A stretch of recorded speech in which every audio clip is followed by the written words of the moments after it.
Chegamos no fim da era 3D com o jogo que nos deu um Armagedon total. Vocês sabem do que eu estou falando. Mortal Kombat Armageddon, ou Armagedon. E assim como seus dois antecessores, hoje iremos analisar a fundo esse jogo.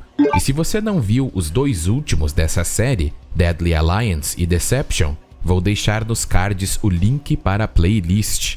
Então, sem delongas...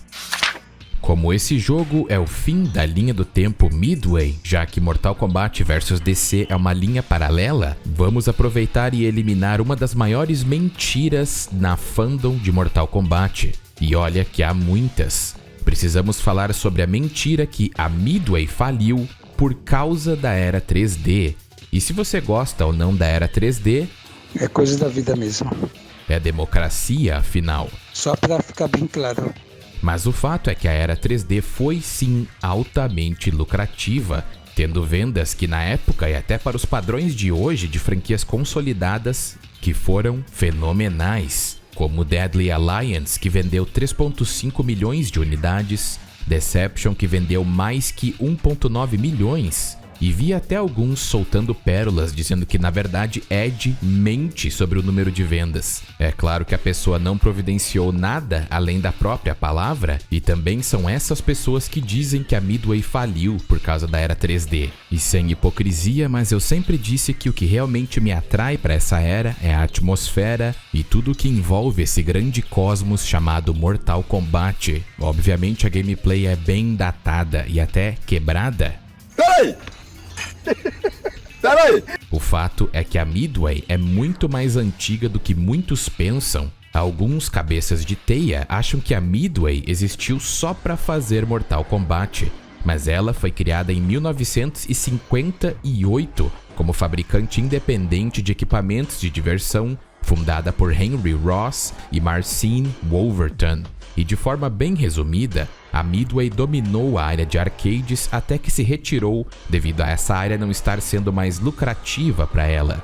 Foi a Midway que cuidou do licenciamento e distribuição da versão americana do Pac-Man em 1980 e sua sequência Miss Pac-Man em 1982. Isso entre muitos jogos, mas em uma forma totalmente sumarizada, amigos. A Midway já vinha perdendo dinheiro desde o ano 2000 e Mortal Kombat era uma das poucas coisas que faziam dinheiro para eles. Mas enquanto isso, eles tinham diversos fracassos como Chopper Attack, Assault Retribution e até Mortal Kombat Special Forces, entre outros.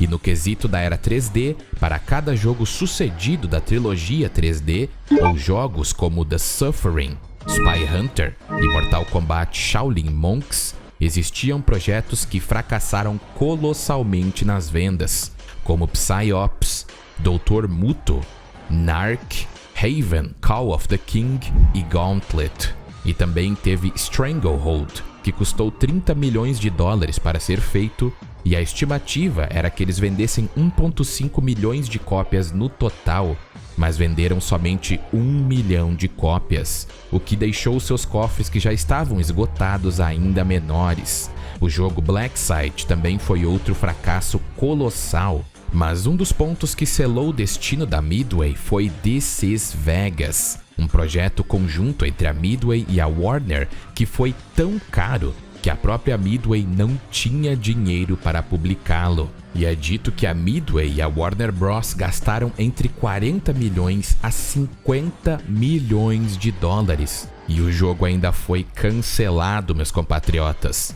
Ano após ano, a Midway perdia dezenas até mais de uma centena e uns quebrados de milhões. E mesmo Mortal Kombat em geral vendendo muito bem e a era 3D ter sido altamente lucrativa, as escolhas e até falta de bom senso e cuidado na época acabaram sendo a ruína da Midway. E isso é só a ponta do iceberg. Então podemos todos odiar a era 3D pela sua gameplay ou outros fatores individuais, mas o mínimo é sermos honestos, porque qualquer jamelão pode entrar na Wikipédia da Midway e ver os documentos governamentais e os publicados pela companhia. Mas acho que apelar à ignorância e continuar com essa desinformação na fandom e só odiar por odiar é mais fácil. Mas agora que vocês sabem a verdade sobre a Midway, vamos pular diretamente para Armageddon. Mortal Kombat Armageddon é um jogo de luta de 2006 e é o 7º jogo principal da franquia Mortal Kombat. E ele é uma sequência direta de Mortal Kombat Deception de 2004. As versões para PlayStation 2 na América do Norte e na Europa foram lançadas em 9 de outubro e 27 de outubro de 2006, respectivamente, enquanto a versão de Xbox lançou em 16 de outubro de 2006. A versão para Wii foi lançada em 29 de maio de 2007 na América do Norte. A versão Xbox não foi lançada em territórios PAL. Esse jogo apresenta praticamente todos os personagens dos jogos anteriores, tendo ele o maior elenco de todos os jogos na franquia, 62 personagens jogáveis, que incluem personagens que anteriormente não eram jogáveis, como Onaga e Moloch. A versão de Wii ainda tem um personagem extra, Chameleon, fazendo com que o jogo tenha 63 personagens nessa versão. Uma edição Premium foi lançada na América do Norte para o PlayStation 2, trazendo o seguinte conteúdo em uma caixa de aço: um DVD bônus de 60 minutos, com um documentário falando sobre a história dos Fatalities e novos vídeos para mais de 50 personagens, uma animação cel da arte da capa autografada por Ed Boon e uma versão arcade perfeita de Ultimate Mortal Kombat 3, incluída no disco principal. A versão Wii de Armageddon tem um novo sistema de controle baseado em movimento, além de compatibilidade com os controles clássicos e GameCube, e possui outros modos exclusivos ao Wii, como o modo Endurance. Nesse jogo, cada personagem possui somente 2 estilos de luta, ao invés dos 3 disponíveis anteriormente em Deadly Alliance e Deception. Aqui há somente um estilo corpo a corpo e um com arma ou armas. Alguns dos chefes maiores, como Onaga, têm apenas um estilo de luta disponível. Outros personagens, como Smoke e Mocap, não possuem um estilo de arma, mas sim um segundo estilo desarmado. Armageddon também apresenta novos sistemas de combate. O sistema de combo aéreo, que é semelhante ao combo aéreo da série Marvel vs Capcom, sem contar que ainda há um sistema de parrying e também há os 3 Combo Breakers de Deception. Outra novidade na série é a capacidade de criar um Fatality, por assim dizer. Esses Fatalities personalizados são uma série constante de comandos que os jogadores inserem até o Fatality terminar. Este método de executar Fatalities substitui os Fatalities específicos dos personagens nos jogos anteriores, onde os personagens simplesmente faziam um comando e assistiam ao Fatality de forma cinematográfica. Agora, à medida que o jogador adiciona cada botão, menos tempo é permitido para apertar novamente, e alguns movimentos não podem ser repetidos. Existem 11 níveis que podem ser alcançados com o Create a Fatality, sendo o mais baixo um Fatality básico e o mais alto um Ultimate Fatality. Quanto mais complexo o Fatality for, mais coins serão dadas ao jogador. O modo Conquest em Armageddon é uma combinação do modo visto em Deception com alguns elementos de gameplay emprestados de Mortal Kombat Shaolin Monks.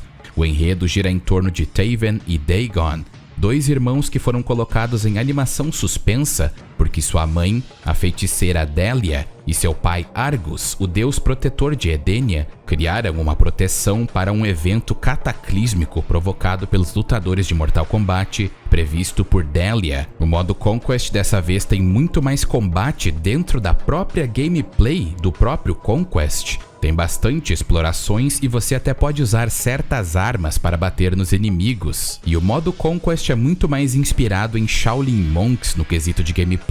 É possível coletar várias relíquias, uma para cada combatente, exceto Taven, Chameleon e os 2 lutadores que o jogador pode criar na versão PS2. O Conquest desbloqueia trajes alternativos dos personagens e outras recompensas do jogo.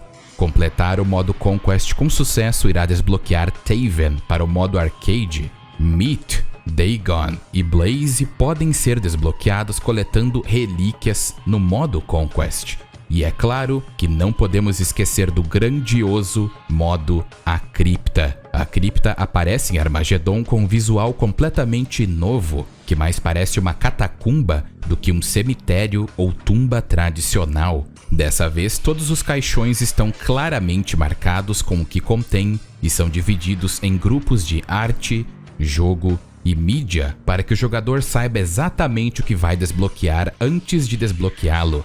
Também, ao contrário das criptas anteriores, o jogador pode desbloquear os itens através de diferentes meios, seja pagando a quantia necessária com coins ou desbloqueando-os através do modo Conquest. Reunir todas as 60 relíquias no modo Conquest irá desbloquear quase tudo na cripta imediatamente, permitindo ao jogador salvar suas moedas para desbloquear itens para o modo Create a Fighter, que também requer moedas para desbloquear, e já vamos falar dele. É possível também inserir códigos para desbloquear itens sem custo algum. A cripta no Armageddon inclui 4 personagens desbloqueáveis, quase 2 dúzias de arenas, trajes alternativos para a maioria dos personagens, erros de gravação e vídeos conceituais e muito mais. Embora seja importante notar que nenhum dos itens disponíveis na cripta desta vez tem o cunho de piada, como o pesadelo do Masterchef Cooking with Scorpion ou Cozinhando com Scorpion em Deadly Alliance. Eu queria ver o que o Jacan teria para falar pro Scorpion sobre a técnica culinária dele. Isso aí é para matar gente. Shopping! Em geral, a cripta é bem menor em relação aos 676 caixões em Deadly Alliance e os 400 em Deception. Dessa vez, há somente 288 caixões, o que é uma redução drástica, mas pela quantia colossal de personagens que existem, é até compreensível, e com toda certeza eles tiraram um pouco do foco da cripta para implementar mais coisas no novo modo Create a Fighter e, é claro, o modo Conquest. E já que falamos no modo Create a Fighter, além da escolha de 62 personagens, ou 63, Armageddon oferece aos jogadores a capacidade de criar, projetar e usar um novo lutador, especialmente criado por você. O jogador pode dar ao seu personagem um estilo de luta único, alterando sua animação ou pose de vitória e atribuindo ataques diferentes aos botões do controle. Há uma variedade de espadas e machados e movimentos especiais para você escolher. Você ainda pode escolher os estilos de luta, a aparência do personagem, a altura, e o mais incrível é que a maioria dos movimentos e itens podem ser comprados com coins ganhos nos outros modos do jogo, embora alguns movimentos e itens estejam disponíveis gratuitamente desde o início. Os lutadores também podem ter seu próprio enredo. Se um jogador usar sua criação para terminar um jogo para um jogador, ele verá o final que o próprio jogador projetou para a sua criação, embora o final seja cortado após aproximadamente 12 linhas, ou se a última linha consistir em uma palavra. Eles também podem ser usados em jogos multijogador, o online no caso, usando o recurso online do PlayStation 2 ou Xbox Live, embora o recurso online do PS2 e Xbox Live tenha sido encerrado devido ao tempo. Há também o minigame Awesome chamado Motor Combat. Ele é basicamente o Mario Kart do Mortal Kombat, como Ed Boon em pessoa disse. Cada um dos jogadores possui um kart customizado, além de movimentos especiais próprios. Os personagens do Motor Combat mantêm seu estilo chibi, que foi introduzido no modo Puzzle Combat de Deception. Esse minigame também inclui fatalities baseados nos personagens e até armadilhas mortais. Os carros são baseados na aparência e personalidade dos motoristas. O modo Motor Combat oferecia modo online, assim como suporte offline para até 4 jogadores, ou 2 jogadores na versão PS2 com tela dividida. No jogo, os jogadores podem derrubar seus oponentes em várias armadilhas mortais nos percursos, como rolos de massa, pedras, trituradores, cavernas de neve escorregadias, cheias de estalagmites e poços sem fim. A lista de personagens do Motor Combat é Scorpion, Sub-Zero, Bo' Rai Cho, Jax, Baraka, Raiden, Kitana, Melina, Cyrax e Johnny Cage. E como estamos falando de modo online, essa foi uma das funcionalidades que nós brasileiros, que tínhamos o jogo pirata e principalmente o PlayStation 2 desbloqueado, não conseguimos aproveitar. Após Deadly Alliance, o online acabou se tornando comum para os Mortal Kombat da Midway e foi o precursor para o que vemos hoje. Eu pessoalmente nunca joguei. O canal John the Small Kid já foi mencionado nos comentários fixados no vídeo de Deception e ele é um dos poucos que tem gravação desse modo online mais atualmente. O canal Muito Bom Arquivo Mortal Kombat nos mostrou um melhor de 20 entre o brasileiro Damocel e John, e podemos ver que o jogo, apesar de suas muitas falhas de gameplay, é até bem competitivo e bem estratégico. Para a época, com certeza era bem interessante, e quem era mais farofeiro como eu, com certeza achava que o jogo não tinha tanta profundidade, mas como evidenciado, o jogo é até bem profundo, e é claro que se formos olhar para os onlines de hoje em dia, eles são bem mais refinados, mas estamos analisando Armageddon e não os outros. A recepção de Armageddon foi no seu geral favorável. O jogo foi frequentemente elogiado por incluir uma lista completa de personagens. A IGN afirmou que a inclusão de 62 guerreiros no total é uma grande conquista, enquanto a Game Informer disse que nada realmente chega perto do que a Midway reuniu aqui nesse jogo. A GameSpot achava que o modo Conquest antigamente era um ponto baixo, mas em Armageddon, o modo Conquest se tornou um dos pontos fortes. A recepção do recurso Create a Fatality obviamente foi mista, e eu vou ser sincero, eu entendo a implementação porque fazer um Fatality para 62 personagens é tortura, então eles fizeram algo mais geralzão, mas eu preciso dizer que pessoalmente não gostei tanto assim. A GameSpot parece concordar comigo, pois ela definiu o Create a Fatality como um substituto decepcionante para os clássicos Fatalities. A IGN observou que não ter definido Fatalities adicionou variedade à jogabilidade, o que é compreensível. A recepção do modo Create a Fighter ou Crie um Lutador também foi mista, onde alguns notaram as claras limitações, mas há outros, como a GameSpy, dizendo que não viam uma ferramenta de personagens tão robusta desde City of Heroes. Eu pessoalmente até acho decente a criação de personagens, e apesar de não ser absurdamente robusta, como Soul Calibur, ainda assim é até que boa para a época. Mas o que vocês acham? O motor do jogo foi criticado por ter sido construído inteiramente sobre o dos títulos 3D anteriores. A revista PlayStation chegou a dizer que o sistema não era inovador, embora muitas das falhas de jogabilidade em Deception tenham sido corrigidas, como uma falta de opções de Wake Up, que permitia ataques 50-50 ao derrubar um oponente, ou seja, você tem que ficar adivinhando o que o oponente vai fazer assim que você cair.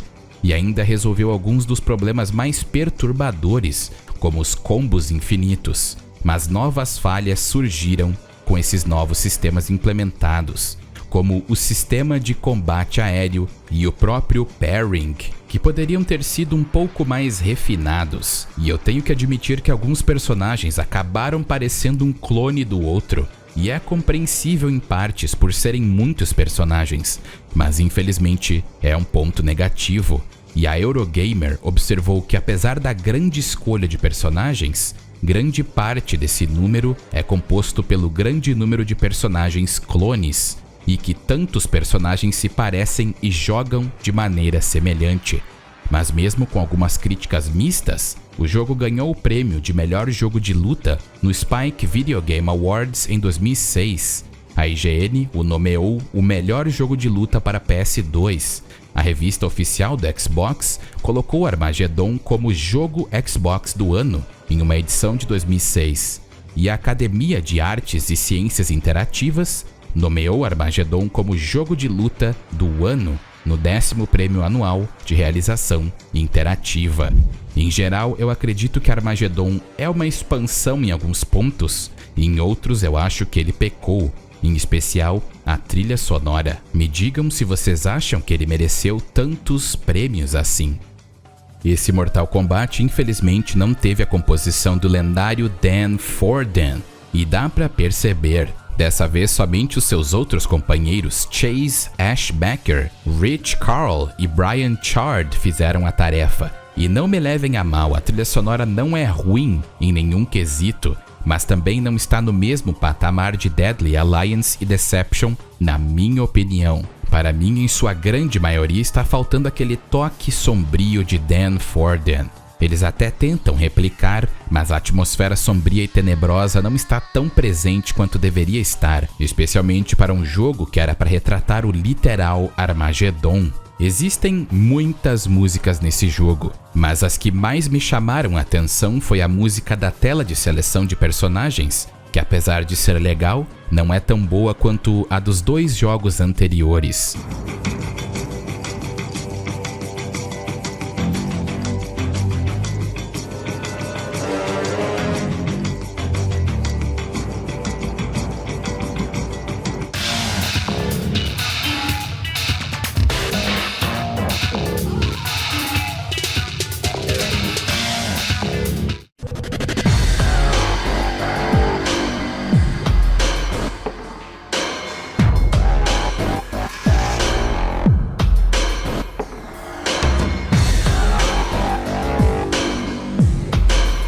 O tema do menu principal, porque é simplesmente o tema da Academia Wuxi de Shaolin Monks,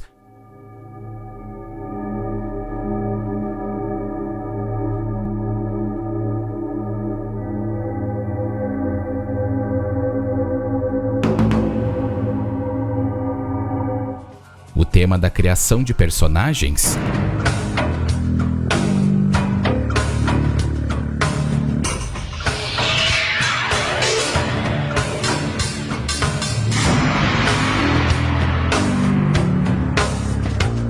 e em termos de batalha, existem algumas muito boas, como o tema do inferno,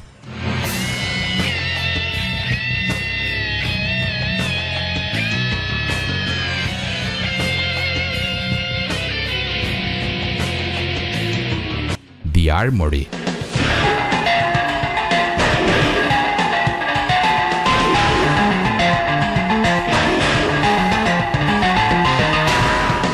a Pirâmide de Argus,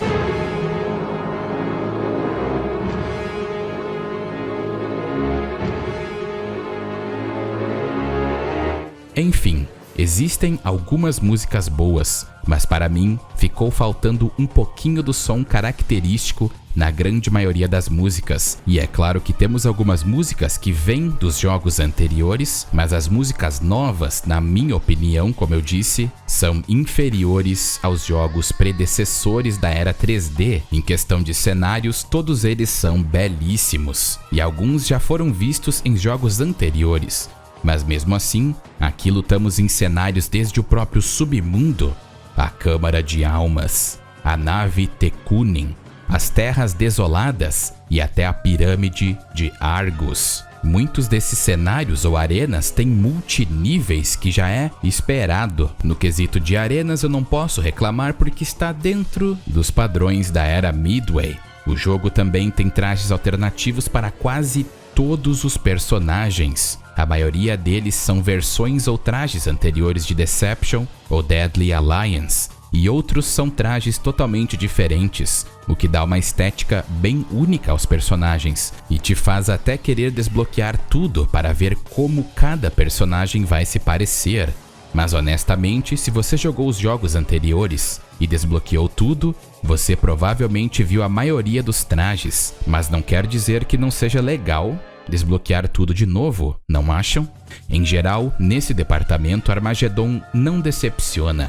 O único elo fraco para mim, como eu disse, é a trilha sonora. Mas agora que vimos muitos aspectos técnicos, vamos dar uma olhada na história do modo Conquest. Agora que vamos falar da história, de cara eu tenho que frisar que esse jogo tem uma das cutscenes mais fenomenais de todos os tempos. É a culminação de toda a franquia até agora, a luz contra a escuridão em uma batalha em Edenia. para ver quem vence de uma vez por todas. A quantidade de detalhes nessa cutscene é incrível no quesito dos lutadores brigando.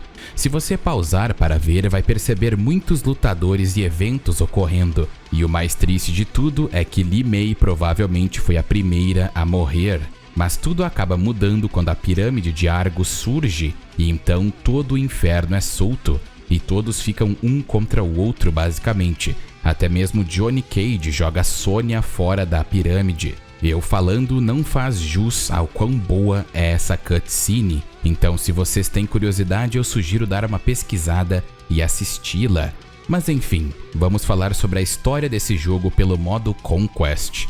Esse modo foi criticado em partes devido a Taven ser meio sem graça. Mas eu pessoalmente até que gosto dele. E a história desses eventos cataclísmicos começam muito antes até do primeiro jogo, porque foi durante a conquista dos reinos do Rei Dragão, há milênios atrás, que a profecia prevista por Delia foi cumprida. Porque ambos os irmãos Taven e Dagon tinham dragões, e eles eram para acordar os irmãos para essa quest. Só que Caro confundiu a perda do contato de Blaze, o elemental de fogo criado por Delia, possivelmente quando ele foi sequestrado para vigiar os ovos do Rei Dragão, como o sinal para começar a competição entre os irmãos, para que um deles acabe derrotando Blaze. Mas como resultado da audaciosa tática de desorientação de Shinnok, Dagon foi acordado por engano séculos antes. Ele descobriu qual era o verdadeiro objetivo da sua busca, embora não soubesse do fato de que seus pais tentaram forjar suas mortes para revelar a verdadeira natureza de seus filhos. E eles estavam certos, porque Dagon ficou obcecado com o poder que seria concedido a ele e imediatamente estabeleceu o clã Dragão Vermelho para representar o dragão que o acordou e então escravizou Caro para usá-lo para criar portais para seus fins insidiosos. O objetivo principal do Dragão Vermelho era encontrar Blaze e assassinar Taven para reivindicar o prêmio para si mesmo. Embora eles também fossem uma organização criminosa poderosa, o clã foi pego em uma guerra civil com seu rival teimoso e que antes foi parte do Dragão Vermelho, o Dragão Negro. Naquela época, o Dragão Vermelho também começou a experimentar em seus próprios membros para criar um híbrido entre um dragão vermelho real e humanos. Uma vez que Taven foi acordado por seu dragão Orin, o dragão diz a ele que havia uma competição entre Taven e Dagon, mas que ele não sabia os detalhes da missão que Taven estava prestes a embarcar. Relutante em aceitar a missão, Taven pergunta onde está seu pai. Ao que Orin responde que Taven deveria ir ao Templo de Argos, um lugar onde ele encontraria as respostas que procurava. Em seu caminho, Taven foi confrontado por um homem chamado Cobra. Ele era um guerreiro ao lado de uma mulher chamada Kira, do Dragão Negro. Depois de derrotar esses dois, Taven foi repentinamente confrontado por outro membro do Dragão Vermelho, Cabal. E depois de derrotá-lo, ele corre para o templo do seu pai. Chegando ao templo, Taven coloca sua mão no altar e Argus aparece. Ele diz que tinha que escolher o sucessor e que Delia e ele haviam deixado itens para ambos os irmãos. Aparentemente, Argus havia deixado uma espada para Taven, mas não estava em lugar nenhum. Então, uma explosão de raio atingiu Taven e um dos Tekunin apareceu, levando o próprio para sua nave, e ele acordou na nave de guerra Tekunin. Sector queria saber o que Taven havia aprendido no altar do templo, mas Taven se recusou a responder e diz a Sector que ele vai se arrepender de tê-lo feito prisioneiro e de ter torturado ele. Enquanto Sector prepara o dispositivo de tortura, a nave começa a balançar quando as forças especiais começam a atacá-lo. Sonya fala pelo interfone e diz a eles para se renderem, mas ao invés de se render, Sector iniciou seus protocolos de defesa.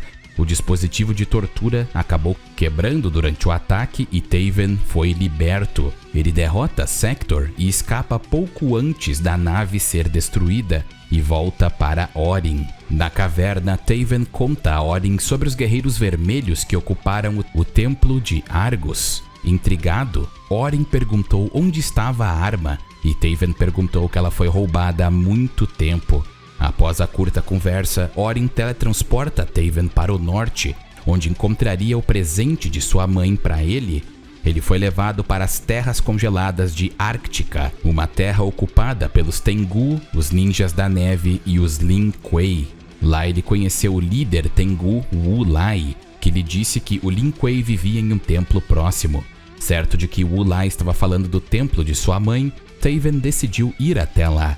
Enquanto ele se dirigia para o templo, ele foi confrontado pelo seu meio-irmão Rain, que desejava eliminar tanto Taven e Dagon e clamar o prêmio da competição para si. Taven finalmente derrotou Rain, que escapou por um portal aquoso.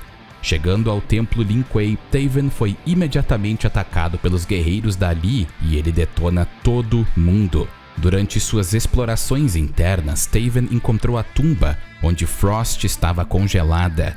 Ele quebra o gelo contendo Frost e ela inesperadamente volta à vida. Delirando, Frost ataca Taven, achando que ele era Sub-Zero, mas ela logo percebeu seu erro. O golpe final de Taven tirou Frost de seu delírio e ela diz que você não é quem eu procuro, e foge. Taven finalmente encontra o próprio Sub-Zero, que disse que ele estava invadindo e também o atacou.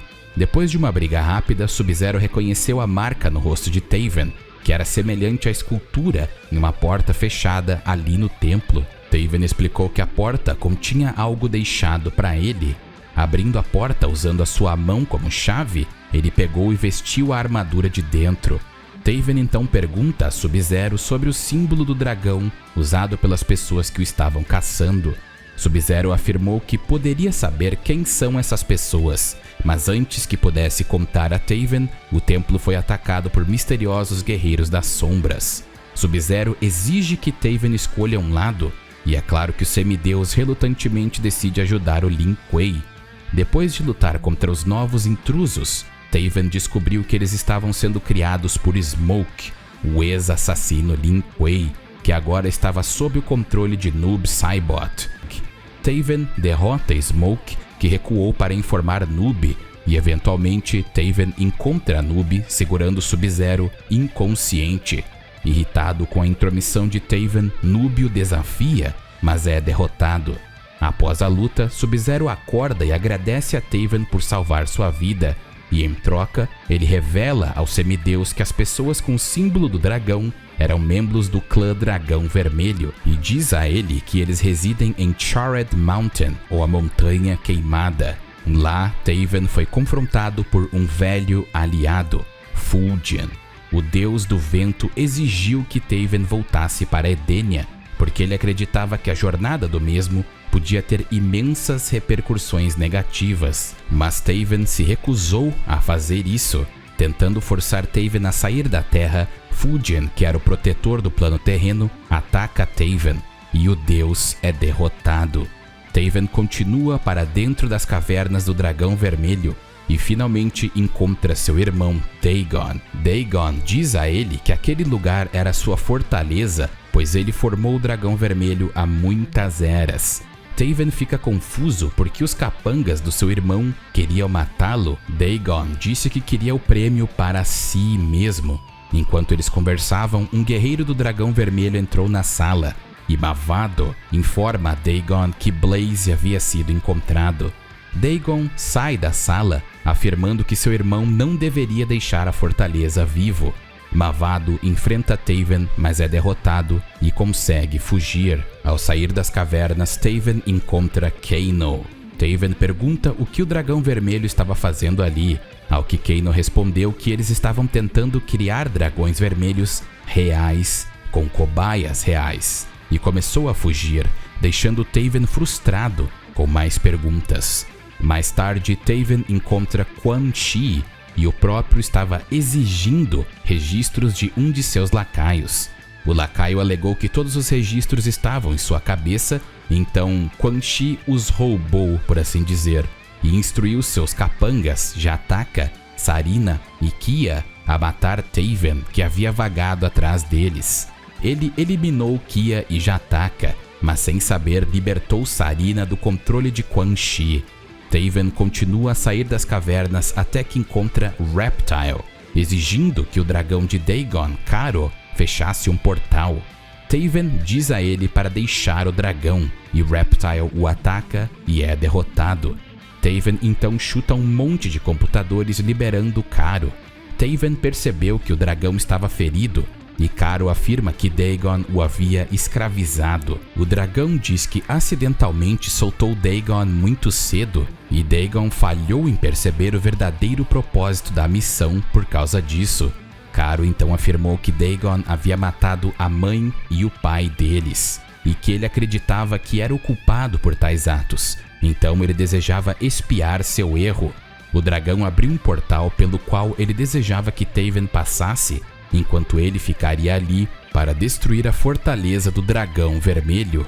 Embora Taven não quisesse deixar Caro para trás, porque Orin e ele sempre foram grandes amigos, ele acreditava que poderia lidar com o dragão vermelho, mesmo em seu estado ferido. Então, Taven passou pelo portal. O portal levava aos penhascos do submundo, onde Taven encontrou o Oni Dramin. O Oni, é claro, enfrentou Taven e foi derrotado. Ele ignorou o Icor pingando de suas feridas recentes enquanto saltava sobre a borda, fugindo do lugar. Enquanto Taven descia pelo submundo, ele encontrou o deus ancestral caído Shinnok, lutando com Li Mei. Taven não sabia do seu status como caído, então decidiu ajudar Shinnok e derrotou Li Mei. Após a vitória de Taven, Shinnok diz a ele que estava eternamente grato pela sua ajuda. Shinnok afirma que não era mais um deus ancestral porque irritou seus companheiros. Shinnok então diz que ajudaria Taven a encontrar Dagon, mas ele queria que os demônios deixassem seu trono. Taven então cumpre a sua parte do trato e enfrenta vários guerreiros, incluindo Shiva, Kintaro e Havoc, e derrota todos eles. Ele então traz Shinnok de volta ao seu trono. Com Kintaro derrotado, Shinnok se senta lá e agradece a Taven e disse que apreciava sua lealdade e respeito, antes de informá-lo que Dagon não estava mais no submundo, mas ele poderia estar no plano terreno. Então Shinnok o enviou para lá. Depois que Taven passou pelo portal, Dagon apareceu atrás do trono de Shinnok, e o deus ancestral se pergunta se ele escolheu o irmão certo, dizendo a Dagon que Taven derrotou suas ilusões muito mais rápido. Quan Chi, sob as ordens de Shinnok, reuniu os outros senhores do mal, incluindo Shao Kahn, Onaga e Shang Tsung. Quan Chi conseguiu descobrir que o poder que Blaze continha seria passado como um presente para aquele que o derrotasse no processo. Para garantir que Taven não interferisse em seu plano insidioso, Quan Chi feriu mortalmente Orin, enquanto as forças das trevas se uniram para reivindicar esse poder para si e para seus próprios fins. As forças da luz também se uniram para deter o mal e reivindicar o poder para a melhoria dos reinos, culminando no inevitável Dia do Julgamento para todos, a Batalha do Armagedon. Taven se perguntou sobre as intenções de Shinnok e queria saber se Orin sabia alguma coisa sobre a mudança de opinião de Shinnok, então ele voltou para lá. Orin diz a Taven que ele havia sido mortalmente ferido pelo feiticeiro Quan Chi. Taven acha que já viu o feiticeiro antes. Com Orin ficando cada vez mais fraco, Taven teve que entrar no portal antes que ele se fechasse, deixando seu amigo para trás. O portal levou Taven à fortaleza de Shao Kahn, um lugar cheio de perigos que certamente testariam sua força. Vagando pela fortaleza, Taven abriu caminho até as portas das masmorras e se perguntou onde encontraria Quan Chi, mas sem que ele soubesse, Mileena estava atrás dele e falou para Taven que Quan Chi não esteve ali há anos. Ela então olhou para Taven com satisfação e pediu-lhe para dançar, atacando e sendo derrotada por Taven. Ela escapou para as entranhas da fortaleza com orgulho ferido e deixou Taven se perguntando quem era aquela criatura estranha. Dentro das masmorras, Taven encontra o guerreiro da terra, Shujinko, que pretendia matar o imperador Shao Kahn sozinho. Taven queria ver isso acontecer, então abriu a porta da cela onde Shujinko estava preso. O próprio alegou que Shao Kahn estava em sua câmara agora e que ele se permitiu ser capturado porque poderia chegar mais rápido em Kahn a partir dessa masmorra. Ele avisou Taven que não era seguro e sugeriu que ele deveria sair. Depois que Taven sai das masmorras e derrota a estátua gigante, Taven encontra Goro e diz a ele que está procurando Quan Chi. Goro disse que não vai deixar ninguém passar sob ordem de morte. Com isso, inicia-se um combate entre os dois, do qual Taven sai vitorioso. Enquanto Goro se afastava, ele gritou: "Você me derrotou desta vez, filho de Argus, mas se nos encontrarmos novamente no campo de batalha, você não terá tanta sorte." Mais tarde, Taven encontra Reiko. O próprio alerta Taven que Quan Chi estava na sala ao lado e ele deveria proteger o feiticeiro a todo custo. Reiko até tenta recrutar Taven, mas o próprio recusa, levando ao combate, mas Reiko é derrotado. Mancando de dor, Reiko comenta: "Se eu finalmente falhar em meu dever, é uma grande ironia que isso permita a morte de Quan Chi." Ele então entra na sala do trono. Taven vê Quan Chi, Shang Tsung, Onaga e Shao Kahn tentando resolver suas diferenças. Quan Chi queria que todos se alinhassem ou o fim das trevas ocorreria, mas o rei dragão Onaga queria sair por conta própria. Shao Kahn se opôs a isso e disse que eles deveriam se unir. Então os quatro chegam em um consenso e vão para o portal até Edenia. Depois que eles saíram, Raiden aparece e diz a Taven para não passar pelo portal. Raiden fez um acordo com Shao Kahn que o faria poupar o plano terreno, mas em troca, Raiden impediria Taven de completar sua missão. Depois de ouvir a explicação do Deus do Trovão, Taven e ele lutam, do qual Taven sai vitorioso. Taven vai até Edenia enquanto estava surpreso por Raiden ter se aliado ao inimigo. Taven pensou em abandonar a missão, mas foi longe demais.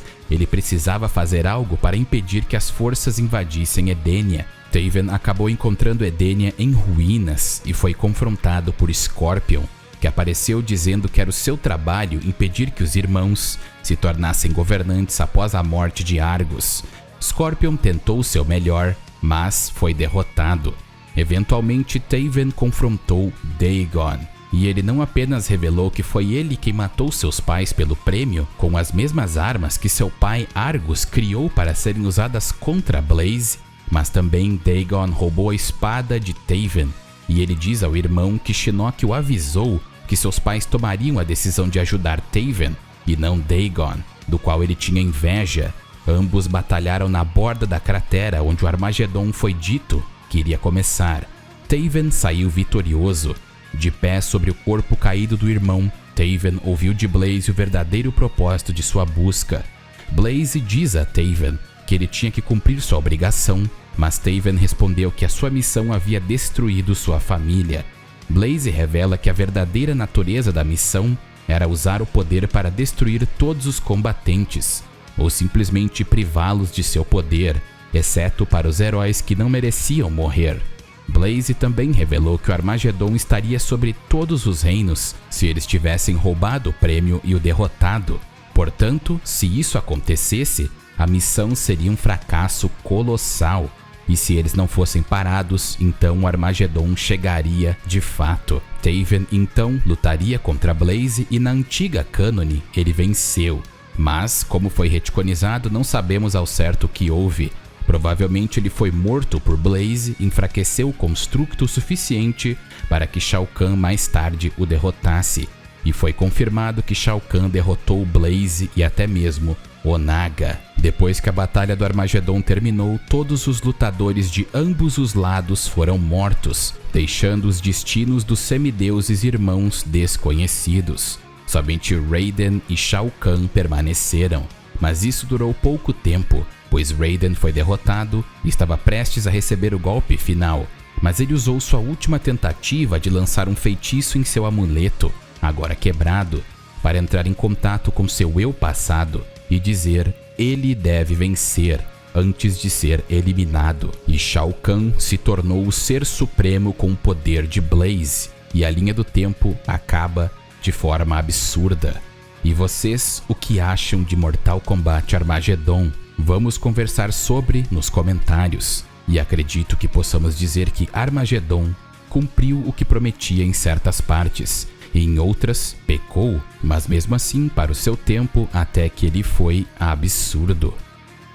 Não acham?